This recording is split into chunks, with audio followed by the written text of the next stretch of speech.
अस्सलामुअलैकुम everyone, it's me Ramisha and welcome to my channel. तो मैंने सोचा स्किन केयर भी शेयर कर दी जाए। एज़ यू नो कि मैंने हेयर केयर की प्रोडक्ट्स आपके साथ शेयर की।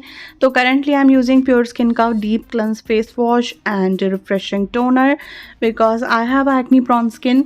और एक्नी जब ज़रूरत से ज़्यादा बढ़ जाए तो फिर उसकी केयर करना ज़रूरी हो जाता है। Mattifying lotion is my favourite moisturiser. अगर आपकी स्किन ऑयली है या आपकी स्किन पे एक्नी है तो आप इसको यूज़ कर सकते हैं। अंडर आइज़ के लिए मैं अल्टीमेट लिफ्ट की आई क्रीम यूज़ कर रही हूँ क्योंकि मेरी अंडर आइज़ पे जो लाइंस हैं वो थोड़ी सी ज़्यादा बढ़ चुकी हैं, तो पहले से क्योर करना उसको ज़रूरी है। एक्नी के लिए एडवांस ब्रेकआउट डिफेंस इमल्जन भी मैं यूज़ कर रही हूँ करंटली, और ये मैंने सेकंड बॉटल ऑर्डर की है, अभी मैंने इसको ओपन नहीं किया।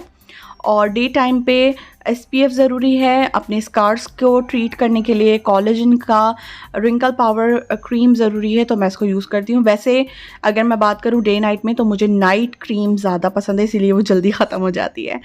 अर्बन गार्ड का 3D क्लेंजर जो है मल्टी फंक्शनल है, पता नहीं क्या हो गया। तो ये जो क्लेंजर है ये मैं एज अ स्क्रब या एज अ मास्क यूज़ करती हूँ, बहुत अच्छे से ऑयल कंट्रोल करता है। और ये जो क्ले मास्क है इसकी हालत देखकर आपको अंदाज़ा हो चुका होगा कि मैं कितना ज़्यादा इसको इस्तेमाल करती हूँ। वीकली कोशिश करती हूँ 1 मरतबा, वरना 2 मरतबा तो इसको ज़रूर यूज़ करती हूँ। सो या this is my current skin care routine. Hope you guys like it.